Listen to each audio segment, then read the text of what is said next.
에서 15절까지 말씀입니다. 출애굽기 22장 1절에서 15절까지 말씀. 오늘 하나님께서 우리들에게 주시는 말씀은 출애굽기 22장 1절에서 15절까지 말씀 교독하도록 하겠습니다.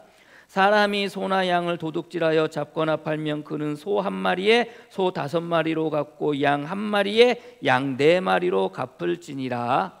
도둑이 뚫고 들어오는 것을 보고 그를 쳐 죽이면 피 흘린 죄가 없으나 해 돋은 후에는 피 흘린 죄가 있으리라. 도둑은 반드시 배상할 것이나 배상할 것이 없으면 그 몸을 팔아 그 도둑질한 것을 배상할 것이요, 도둑질한 것이 살아 그의 손에 있으면 소나 낙이나 양을 막론하고 갑절을 배상할지니라. 사람이 밭에서나 포도원에서 짐승을 먹이다가 자기의 짐승을 놓아 남의 밭에서 먹게 하면 자기 밭에 가장 좋은 것과 자기 포도원에 가장 좋은 것으로 배상할지니라. 불이 나서 가시나무에 댕겨 낯가리나 거두지 못한 곡식이나 밭을 태우면 불 놓은 자가 반드시 배상할지니라. 사람이 돈이나 물품을 이웃에게 맡겨 지키게 하였다가 그 이웃 집에서 도둑을 맞았는데 그 도둑이 잡히면 갑절을 배상할 것이요, 도둑이 잡히지 아니하면 그 집주인이 재판장 앞에 가서 자기가 그 이웃의 물품에 손댄 여부의 조사를 받을 것이며, 어떤 잃은 물건 즉 소나 낙이나 양이나 의복이나 또 다른 잃은 물건에 대하여 어떤 사람이 이르기를 이것이 그것이라 하면 양편이 재판장 앞에 나갈 것이요, 재판장이 죄에 있다고 하는 자가 그 상대편에게 갑절을 배상할지니라. 사람이 낙이나 소나 양이나 다른 짐승을 이웃에게 맡겨 지키게 하였다가 죽거나 상하거나 끌려가고 본 사람이 없으면 두 사람 사이에 맡은 자가 이웃의 것에 손대지 아니하였다고 하나님께 맹세할 것이요, 그 임자는 그대로 믿을 것이며 그 사람은 배상하지 않으려니와, 만일 자기에게서 도둑 맞았으면 그 임자에게 배상할 것이요, 만일 찢겼으면 그것을 가져다가 증언할 것이요, 그 찢긴 것에 대하여 배상하지 아니할 것이니라. 만일 이웃에게 빌려온 것이 그 임자가 함께 있지 아니할 때에 상하거나 죽으면 반드시 배상하려니와, 그 임자가 그것과 함께 있었으면 배상하지 아니할지니라. 만일 새 낸 것이면 새로 족하니라. 아멘. 아멘. 오늘은 특성 없으시죠? 손해를 봐야 복을 본다라는 제목으로 말씀 나누도록 하겠습니다. 손해를 봐야 복을 본다. 우리가 지난주에 책임에 관한 법규를 같이 나누었습니다. 법규라는 것이 결국 우리가 이 땅 가운데 하나님의 자녀로, 하나님의 백성으로, 하나님의 소유로 살아가고자 할 때 하나님께서 우리가 어떻게 살아야 될지에 대해서 주신 말씀이지만, 그 법규라고 쓰고 뭐라고 읽는다고요? 약속이라고 읽는다고, 언약이라고 읽는다고 말씀을 드렸어요. 그래서 우리가 법규의 내용도 중요하지만, 물론 우리가 첫 번째 법규를 주신 거에 대해서 내용도 중요하지만 그 내용 안에 들어있는 무엇을 보라고 그랬어요? 하나님의 마음을 보라고 그랬잖아요. 하나님의 마음을. 그래서 첫 번째 법규를 주실 때, 계명 말고 법규를 주실 때 여러분들 그 법규 안에 뭐가 있다고 그랬어요? 하나님께서 우리 인간을 향한 그 존중하는 마음, 인간을 존엄하게 여기는 그런 마음이 있다고 말씀을 드렸어요. 두 번째 법규를 주실 때는 여러분들 그 마음 가운데 그 법규 안에 뭐가 있다고 그랬어요?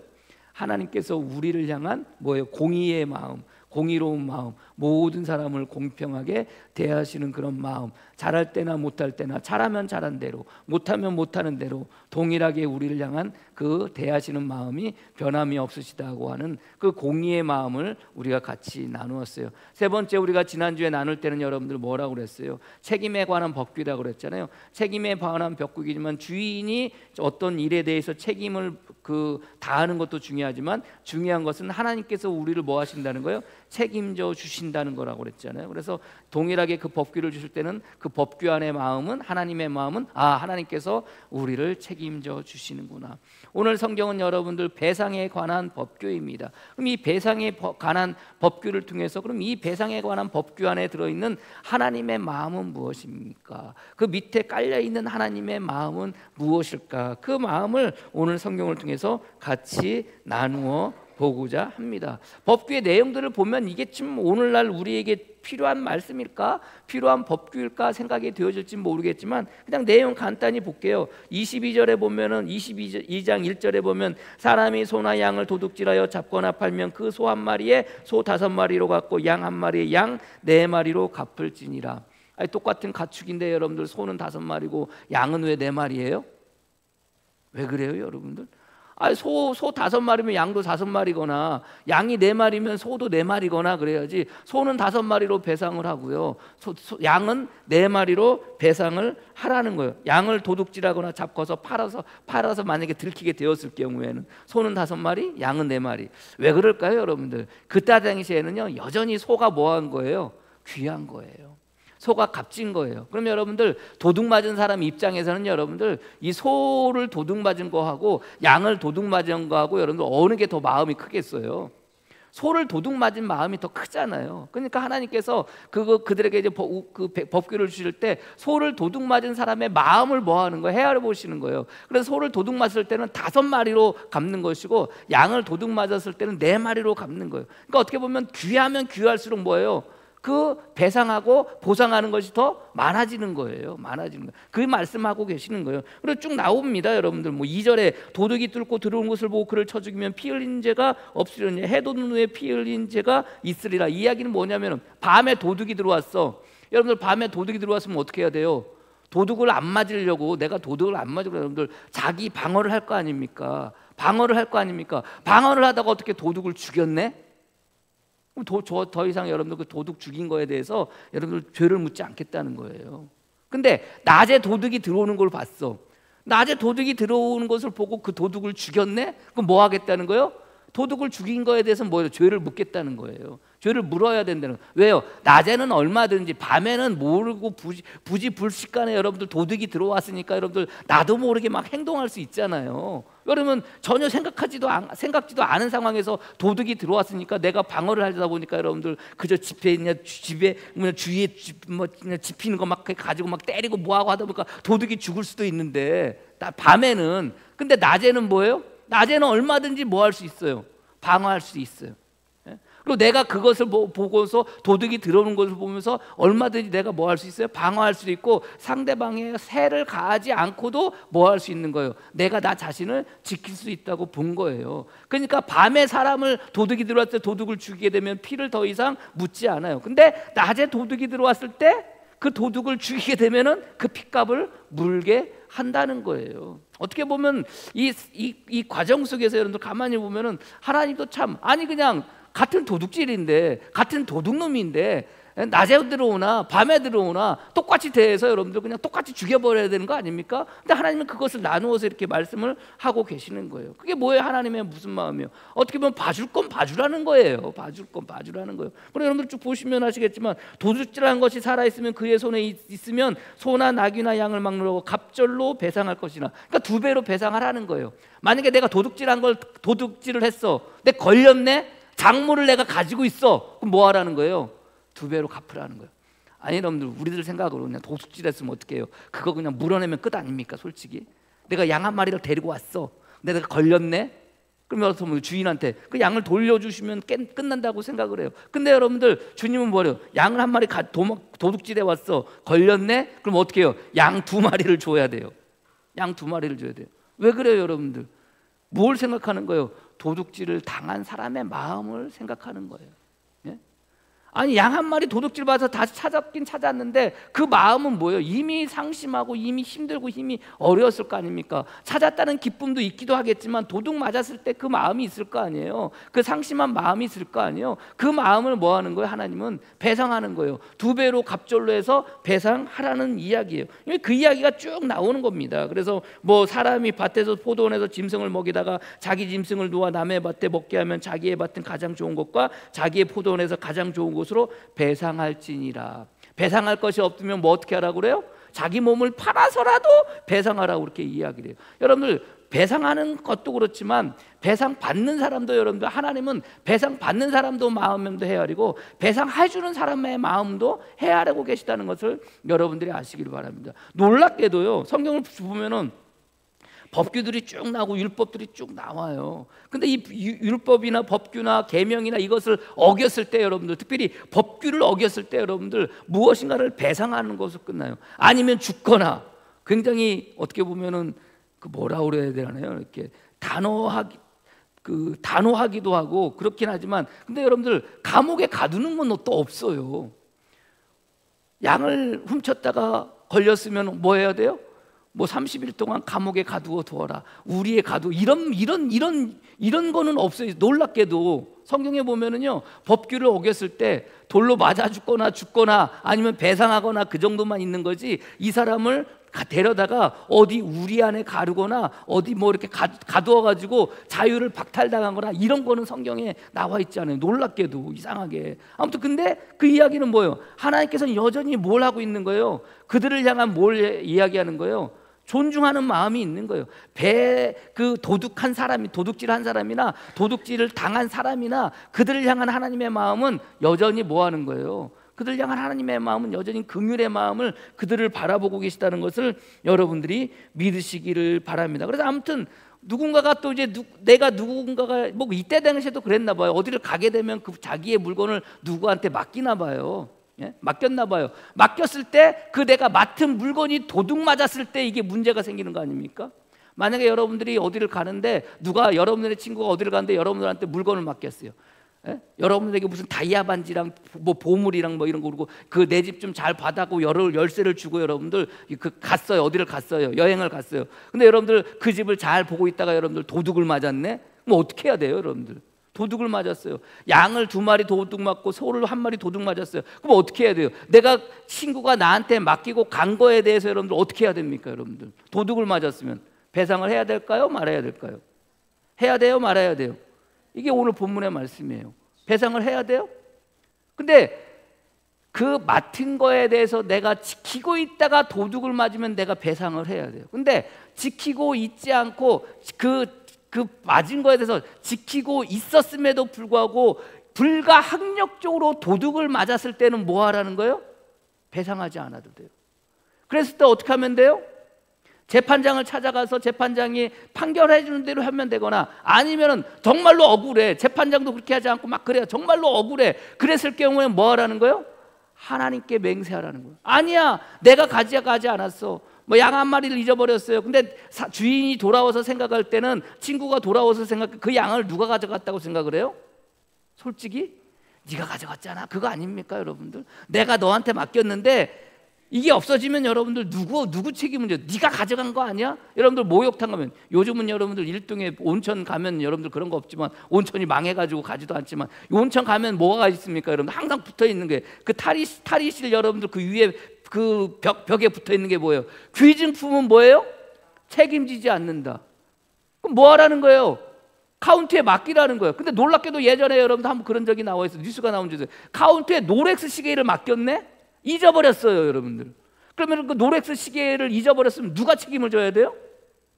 그 맡은 카운터 그 목욕탕 주인이 책임을 져야 되잖아요. 근데 책임지지 않겠다고 그래가지고 뉴스에 나온 적이 있어요. 우리 생각으로 당연히 책임져야 되는 거예요. 근데 여러분들 그렇게 지켰는데도 불구하고 만약에 내가 그것을 가져가는데, 내가 가져간 게 아니잖아요. 내가 가져간 게 아니잖아요.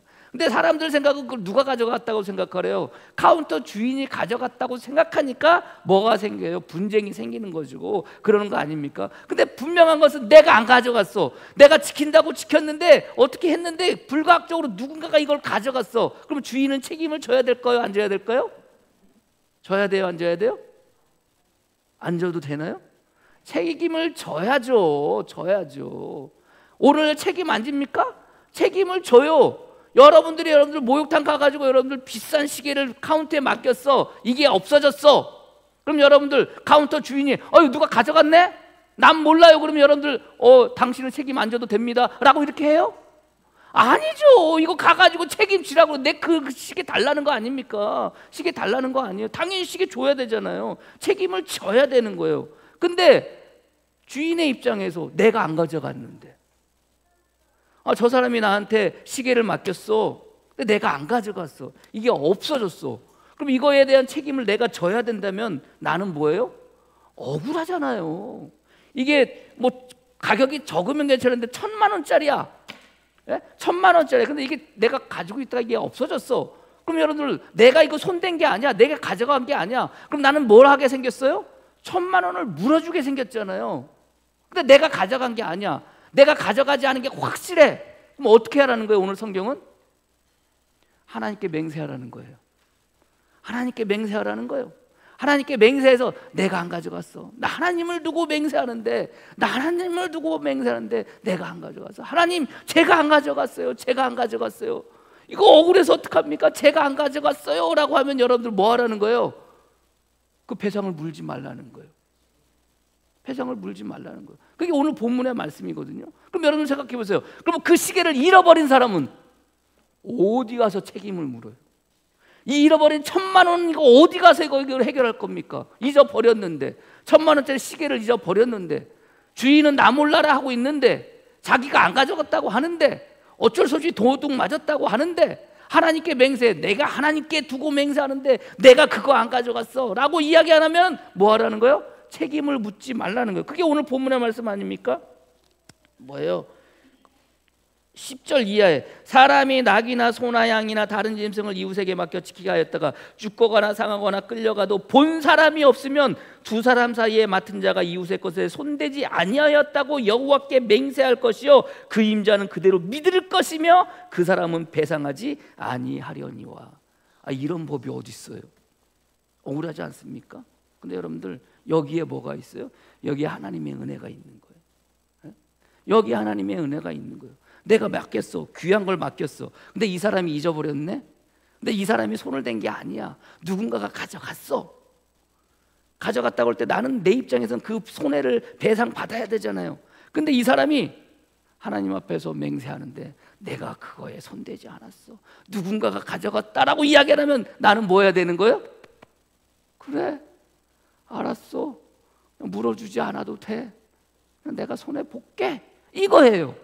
근데 여러분들 생각해 보세요. 그럼 이 사람은 손해 보는 건가요? 이 1,000만 원짜리 시계를 잊어버린 사람은 손해를 보는 건가요? 손해를 보지 않는 건가요? 오늘 성경의 말씀에 손해 보는 게 아니에요. 묻지 말라고 하니까. 왜 묻지 말라고 그래요? 그러면 이 잃어버린 1,000만 원은 누가 책임을 져야 돼요? 누가 책임을 져야 됩니까? 그 주인이 책임을 져야 돼요? 누군가가 훔쳐갔는데 훔쳐간 도둑도 몰라? 누가 책임을 져야 돼요? 하나님께 맹세했잖아요. 누가 책임을 져야 돼요? 하나님이 책임을 져야 돼요. 하나님이 책임을 져야 돼요. 하나님께 맹세했어. 그러면 더 이상 그 사람한테 책임을 묻지 말라는 거예요. 그리고 받아들이라는 거예요. 네가 잊어버린 거 받아들이라는 거예요. 그리고 네가 받아들이면서 그거에 대한 책임은 결국 누구가 있다는 거예요? 하나님께 있다는 거예요. 배상에 대한 법규라는 것은 우리 살아가는 삶 속에서 일어나는 모든 우리가 성도로서 살아갈 때, 혹은 하나님의 제자로서 살아갈 때, 하나님의 자녀로 살아갈 때, 하나님의 백성으로 살아갈 때, 하나님의 소유로 살아갈 때 손해 보면서 살아갈 수밖에 없는 삶의 모습이에요. 그럴 때마다, 그 손해 볼 때마다 그 모든 것들에 대한 손해는 누가 책임져 준다는 거예요? 하나님이 책임져 주시겠다는 거예요. 그게 그 마음에 깔려 있는 거예요. 책임에 대한, 우리가 지난주에 법규를 나누면서 결국 이스라엘 백성들은, 하나님의 사람들은 누가 책임져 준다는 거예요? 주인에 대한 책임처럼 보여지는 법규이지만 결국 우리가 누구의 소유가 되었다는 거예요? 하나님의 소유가 됐다면 우리 소유로서, 우리를 가진 소유자로서 하나님은 누구를 책임져 준다는 거예요? 이스라엘 백성들을, 저와 여러분들을 책임져 준다는 거예요. 그렇게 하나님의 백성으로 살다가 내가 손해볼 때가 있어. 세상은 끊임없이 우리를 손해보게 살게 하는 것이 세상의 모습이에요. 그렇게 살아갈 때마다 내가 예수 믿는다는 이유로, 내가 하나님 믿는다는 이유로 손해볼 수밖에 없어요. 손해볼 때마다 어떻게 해요? 그 모든 것에 대한 책임은 누가 져준다는 거예요? 하나님께서 져주시겠다는 거예요. 그 배상이든 혹은 보상이든 그 모든 것들에 대한 책임은 하나님께서 해주시겠다는 말씀이라는 것을 여러분들이 믿으시기를 바랍니다. 그래서 성경은 보면요, 하나님께서 부르신 사람들은 끊임없이 손해보면서 살아가요. 아브라함이 여러분들 가나안 땅에 가게 됩니다. 하나님께서 아브라함을 불러요. 내 본토 친척 아비집을 떠나. 넌 거기서 나가서 내가 지시할 땅으로 가라. 근데 여러분들 지시할 땅으로 가야 되는데 내 본토 친척 아비집을 떠나라고 할 때 여러분들 아브라함은 아버지도 데리고 가고 친척도 데리고 가요. 친척 누구를 데리고 갑니까? 롯을 데리고 가요. 왜 롯을 데리고 가요? 자기가 아들이 없어. 아들이 없어. 그래서 자기의 모든 것을 누구한테 물려주고 싶은 거예요? 롯에게 물려주고 싶은 거예요. 조카한테 물려주고 싶은 거예요. 근데 그 데리고 갔네? 나중에 문제가 생겨요. 뭐가 문제죠? 롯도 가고 아브라함도 가는데 그들이 가지고 있었던 가축들이 점점 번성해지고 점점 많아져. 그러다 보니까 여러분들 서로 이걸 잘 먹여야 되잖아요. 롯의 종이나 아브라함의 종이나 자기들이 키우고 자기들이 기르고 있는 그 가축들이 잘 먹고 잘 살게 해야 돼요. 살찌워야 돼요. 근데 여러분들 이 사람들이 같이 가다 보니까 한 곳에서 먹고 마시게 되는 거예요. 한 곳에서 가축을 키우게 되는 거예요. 한 곳에서 가축을 키우게 되니까 어떻게 돼요? 롯의 종하고 아브라함의 종하고 허구한 날 싸워. 왜요? 자기들이 키우고 있는 그 가축들을 잘 먹이려고 하다 보니까 풀이 있는 곳에 여러분들 갈 거 아닙니까? 그럼 여러분 우르르 같이 갈 거 아니에요. 롯의 종들이 키우고 있는 가축들, 아브라함의 종들이 키우고 있는 가축들을 데리고 가서 먹을 거 아닙니까? 그러다 뭐가 생겨요? 분쟁이 생기는 거예요. 서로 먹이려고 하고 그러다 보니까. 그래서 성경은 뭐라고 그러냐? 그들이 동거하기에 넉넉같이 못했다고 그래요. 그러니까 맨날 허구한 날 싸우는 거야. 서로 잘 먹이려고, 서로 먼저 먹이려고 하도 싸워요. 싸우다 보니까 이걸 누가 알아? 아브라함이 알아. 어떻게 해요? 야, 우리가 동거하기에 넉넉하지 못하니까 네가 먼저 땅을 골라서 나가라. 그렇게 이야기를 해요. 그럼 여러분들 어떻게 해요? 아브라함의 입장에서 여러분들 누가 선임이에요? 누가 어른이에요? 누가 먼저 여러분들 그러면 땅을 골라서 나가야 돼요? 아브라함이 땅을 골라서 먼저 나가야 돼요. 근데 여러분들 아브라함이 어떻게 해요? 롯으로 하여금 먼저 골라서 나가게 하는 거예요. 근데 롯이 여러분들 어떤 땅을 골라서 나가요? 기름진 땅, 가축들을 먹이에 좋은 땅, 그 땅을 먼저 골라서 나가네. 아브라함의 입장에서는 뭐예요? 손해보는 거예요. 여러분들 아브라함이 그냥 단지 롯이 그냥 그렇게 그런 땅을 가지고 이렇게 그런 땅을 보고 이렇게 그 땅으로 갔다고 이야기하잖아요. 그럼 남은 땅은 어떤 땅이냐? 남은 땅은 어떤 땅이에요? 롯이 그렇게 가고 남은 그 땅은 어떤 땅이에요? 그 땅은요 이미 가축들이 다 먹고 아무것도 없는 땅이에요. 그것 때문에 싸웠으니까 먹이다가 그 먹이는 것 때문에 가축들을 먹이는 것 때문에 싸운 거 아니에요. 그런데 그 먹이다가 가축 때문에 먹이는 것 때문에 싸웠는데 그 싸움을 아브라함의 입장에서 우리 싸우지 말자. 롯아, 네가 원하는 땅, 네가 바라는 땅, 그 땅을 향해서 가라. 그러니까 비옥한 땅, 기름진 땅, 풀 많은 땅, 가축들을 먹이기에 충분한 그 땅을 향해서 가는데 아브라함은 남은 땅은 어떤 땅이에요? 이미 가축들이 다 먹고 아무것도 없는 그 땅에 남아 있는 거예요. 아브라함의 입장에서 어때요? 엄청난 손해인 거예요. 엄청난 손해인 거예요. 어디 아브라함뿐입니까? 이삭도 그랬어요.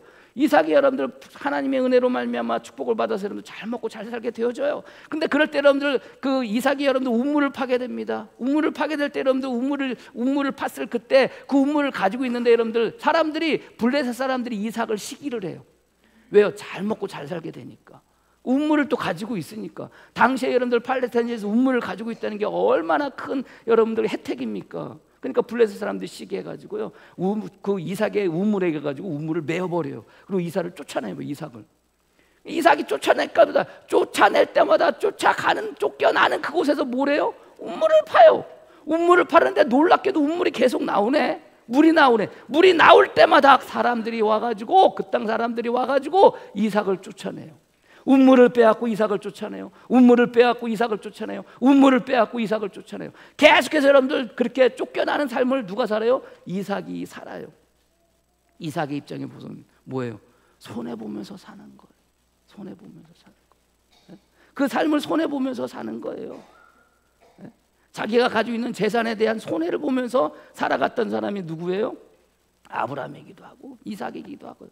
감정도 손해보면서 살아가요. 자기의 기분도 손해보면서 살아요. 자기의 기분은 그렇지 않은데 어쩔 수 없이 그 기분을, 자기의 감정을 억누르야 할 때가 있는 거예요. 손해본 사람이 누구예요? 제가 언젠가도 계속 말씀드리지만 다윗이 그랬잖아요. 압살롬이 반역을 해가지고 여러분들 자기 궁궐을 여러분들 차지하고 여러분들 그 다윗을 죽이려고 할 때 여러분들 다윗이 맨발 차림으로 도망을 가요. 맨발 맨발 잡으러 도망갈 때 여러분들, 도망가던 여러분들 그 모습을 시므이가 봐요.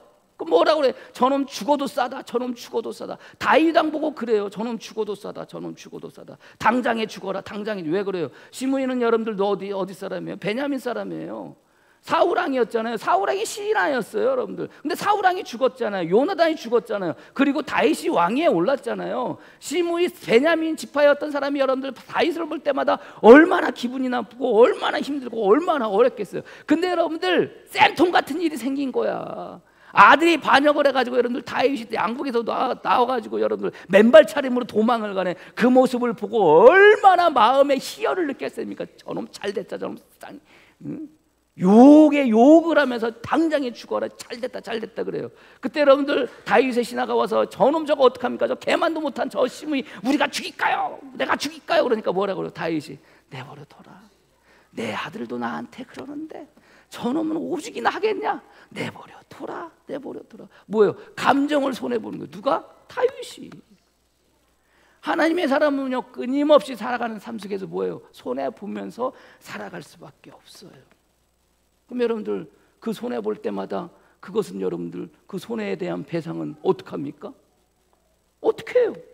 다윗이 여러분들 노색에 여러분들 그 땅을 양보했어요.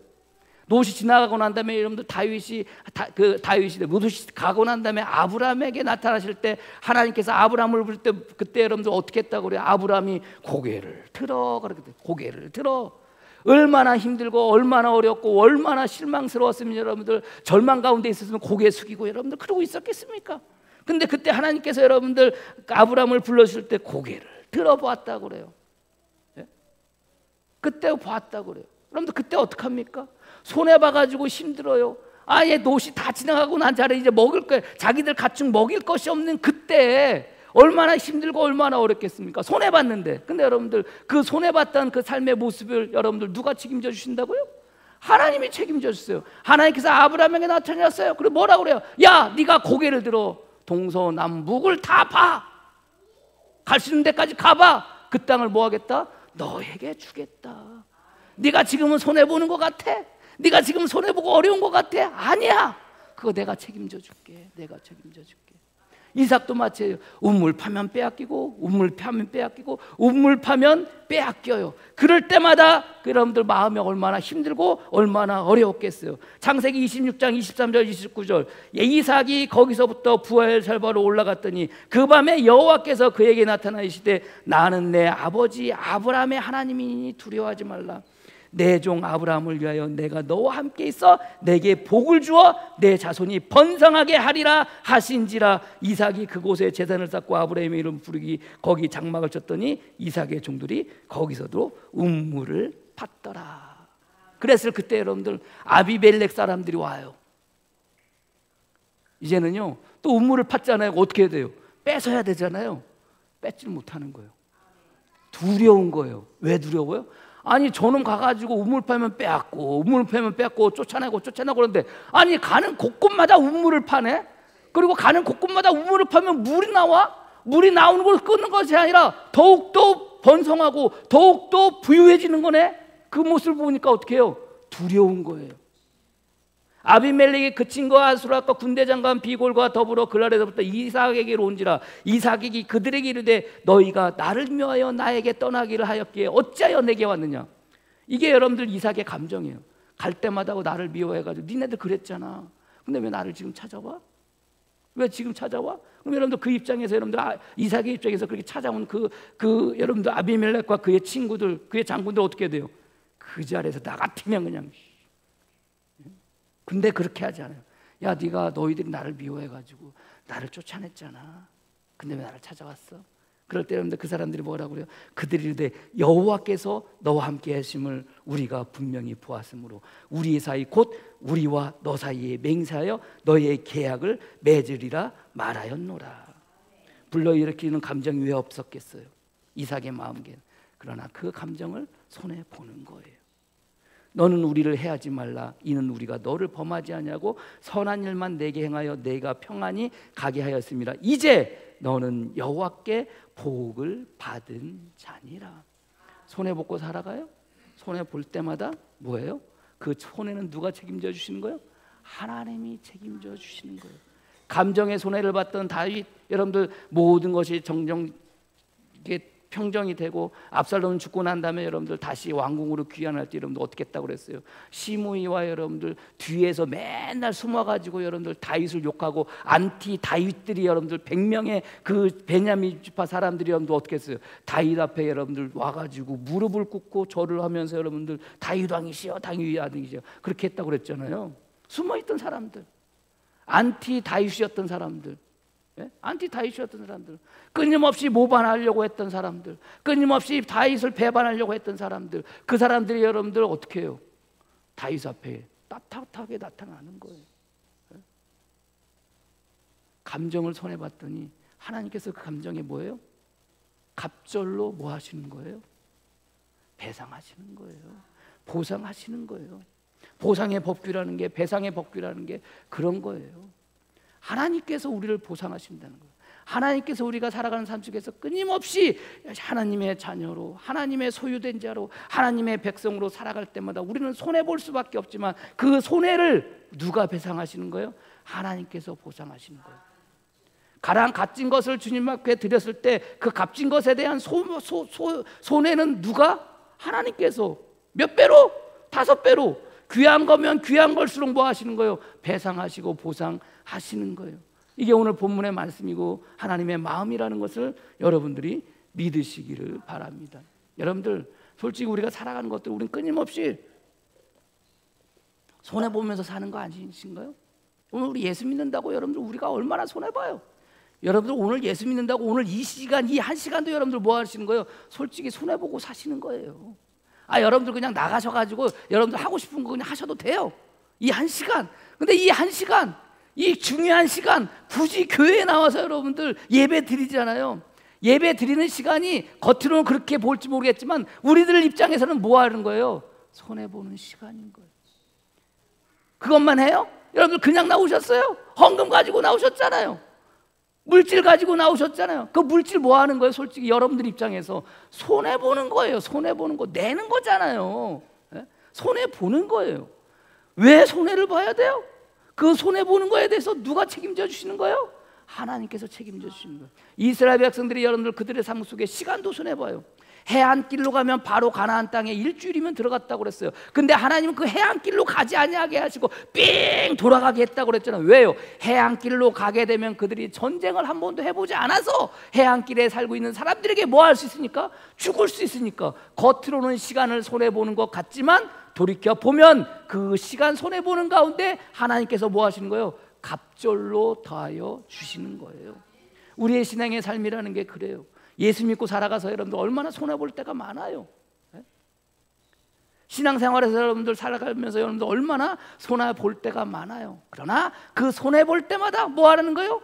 하나님께 맹세한 저와 여러분들 삶 속에서 하나님께서는 갑절로 보상해 주시고 갑절로 배상해 주시고 4배로 5배로 보상해 주신다는 것을 여러분들이 믿으시기를 바랍니다. 심지어는 100배, 60배, 30배로 보상해 주시는 분이 하나님이에요. 우리 살아가는 삶의 모습 속에서 행여 우리가 주님 앞에 헌금을 해요. 내 입장에서 손해보는 거예요. 그러나 하나님께서는 우리를 그런 모습을 보시면서 그 손해에 대해서 뭐 하시는 거예요? 갑절로 배상해 주시는 거예요. 보상해 주시는 거예요. 그게 하나님의 마음이에요. 지난주에 부부 수양회 갔어요. 제주도를 갔어요. 제주도를. 이제 저는 이제 제주도 가가지고 이제 그 목사님들끼리 이제 하시는 분들도 있고 각자 일정을 가지시는 분들도 있어요. 저하고 집사람하고는요 그냥 가가지고 그냥 우리 일정을 가졌어요. 그래서 첫째 날 도착하고 둘째 날은 한라산을 갔다 왔고 아침부터 비가 와가지고 한라산 4시간 반 동안 비 쫄딱 맞고 올라갔어요. 근데 여러분들 내가 올라가면서 집사람한테 올라가잖아. 올라가면 하나님께서 이 비구름 다 거쳐주고 해가 짱 드러나가지고 백록담을 볼 거라고 막 내가 그랬거든요. 믿겠어요? 안 믿어요. 무슨 비가 이렇게 막 오는데 바람막이 있고 우비 있고 모자 쓰고 모자 뒤집어 쓰고 그리고 올라간대. 근데 놀랍게도요 하늘에 그 백록담에 딱 올라오는 순간 사람들이요 언제 비가 왔냐는 듯이 그 흐리던 그 구름이 싹 사라져요. 그러면서 하늘이 뻥 뚫리면서요 햇빛이 팍 백로댐이 훤히 보여. 서귀포 앞바다가 보여. 제주 앞바다가 보여요. 힘들지만 어려웠지만 그럼에도 불구하고 어떻게 보면 살아가는 그 몇 시간 동안 4시간 반 동안의 그 시간의 손해라는 것을 하나님께서 해주실 거야. 주님께서 열어주실 거야. 그 고백을 주님께서 뭐 하신 거예요? 들으시고, 저는 그렇게 생각해요. 누가 뭐라고 그래도 들으시고 열어주셨다고 생각을 해요. 보상이 있어요? 배상이 있어요. 줄 때 나는 취재들을 갔다 왔어요. 아무튼 그래요. 근데 갔다 왔는데 이제 오다가 공항에 들렀어요. 이제 귀국 아니지, 돌아오려고 제주공항에 들어가서 이제 표를 다 끊고 이제 비행기를 기다리고 있는데, 거기 가면 이렇게 상점들이 있잖아요. 상점들이 있는데 여기저기 이렇게 구경하고 있어요. 뭐 살 돈은 없지만 여기저기 구경해요. 와, 좋다. 향수 냄새 좋다. 저거 좋다. 막 이거 왔다 갔다 하다가 뭐 그렇게 비싸지 않은 그 가방 파는 그 업체 이렇게 가게 앞에 딱 섰어요. 집사람하고 저 가방 파는 그 가게 앞에 딱 섰는데 누가 생각이 났겠어요? 예인이하고 수아가 생각이 났어요. 엄마 아빠가 없는데 예인이는 월요일부터 목요일까지 혼자 있었어요. 수아는 혼자 있는 동생을 보면서 어떻게 했겠어요? 마음이. 그러니까 여러분들 휴가 그 여러분들 금 같은 휴가를 하루 내 가지고 그 전날 와서 하룻밤 자고 그날 하루 휴가하고 그날 저녁까지 자고 다음 날 아침에 출근을 했어요. 그러니까 이틀을 예인이하고 같이 자준 거예요. 제 입장에서 얼마나 감사합니까? 얼마나 감사해요. 제가 그랬거든요. 수아한테, 야, 제주도 왔는데 뭐 사갈 거 있어? 아니야, 괜찮아. 아무것도 안 해줘도 돼. 그냥 와도 돼. 예인이한테, 예인아, 제주도 왔는데 뭐 사가지고 갈까? 괜찮아. 여러분들, 그들의 마음은 그랬어요. 근데 부모된 입장에서 여러분들 보고, 아, 요거 괜찮겠다. 요거 예인이가 매면 이쁘겠다. 이거 수아가 입기 좋으면 좋겠다. 해가지고 여러분들 얼마 되지도 않아요. 그거 사가지고 왔어요. 그리고 예인이하고 수아한테 줬어요. 근데 여러분들 예건이 건 샀을까요? 안 샀을까요? 안 샀어요. 예건이는 추자도를 갔다가 와가지고 저녁에, 추자도도 이제 전날 한라산을 갔다 왔으니까 얼마나 다리가 아프고 힘들겠습니까? 추자도도 여러분들 몇 시간 한 4시간을 걸었나? 산을 올라가가지고 나바론 하늘길이라고 그래가지고 추자도에 있는 그 나바론 하늘길을 쭉 4시간 동안 걷고 왔거든요. 이제 거기 또 배를 타고 들어가야 돼. 배를 타고 2시간 가야지 이제 추자도고 2시간 이제 다 돌아보고 제주 항에 돌아와가지고 이제 예건이한테 전화를 했어요. 전화를 받더라고요. 예건아, 엄마 아빠 제주도다. 그래서 예건이가 뭐라고 그랬게요? 그래요? 그래요? 금시초문이라는 거야. 아니, 우리가 엄마 아빠가 부부 수양에 가고 제주도 갈 거라고 몇 번을 얘기를 했는데 잊어버린 거예요. 하는 얘기가 엄마 아빠 제주도다. 그래요? 이 마음이 그냥, 내가 그래요. 야, 그래요가 무슨 말이야? 대답이 왜 그래? 그래요가 뭐야? 엄마 아빠 고생이 많으시죠? 재밌으시죠? 잘 도착하셨어요? 뭐 이렇게 물어봐야 되는 거 아니야? 막 그래요? 선물을 살게요? 안 살게요? 안 샀어요. 안 샀어요. 집사람한테 그러면서 뭐라고 그랬냐면, 그 녀석 그냥 가.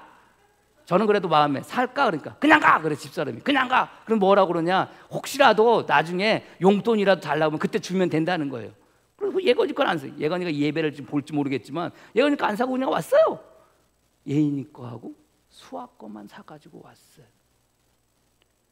한 거에 대한 뭐예요? 배상이에요. 예인이가 수아가 4일 동안 살았던 삶의 뭐예요? 보상인 거예요. 그게 좋은 건 아니지만, 그러나 입장에서는, 부모된 입장에서는 그렇게 해주고 싶은 거예요. 여러분들이 살아가는 삶 속에서 주님 앞에 시간을 드리기도 해요. 여러분들 주님 앞에 헌금을 하기도 해요. 이거 우리 입장에서는 뭐예요? 손해보는 거예요. 손해보는 거예요. 그러나 하나님은 뭐 하시는 거예요? 그 손해보는 거에 대해서 뭐 하시는 거예요? 배상하시는 거예요. 보상하시는 거예요. 갑절로 하기도 하시고 4배로 하시기도 하고 5배로 하시기도 하고 100배, 60배, 30배로 하시기도 해요.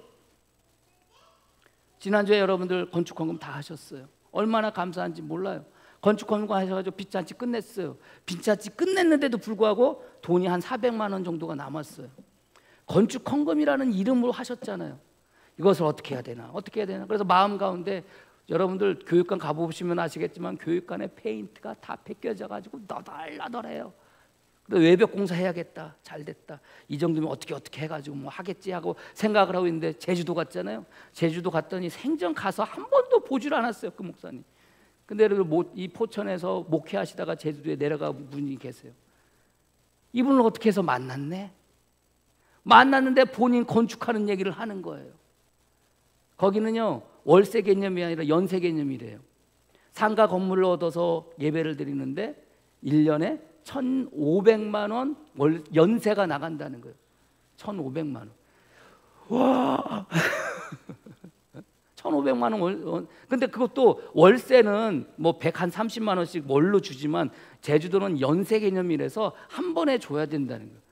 한 번에 1,500만 원 연세가 나간다는 거예요. 그래서 자기 마음 가운데 오래 지나면서 주인이 올려달라고 그러면 나가야 되겠다. 다른 곳으로 이사 가야겠다는 생각을 했는데 아니나 다를까 내년 4월인가가 그러는데 주인이 연세를 올려달라고 그러더라는 거예요.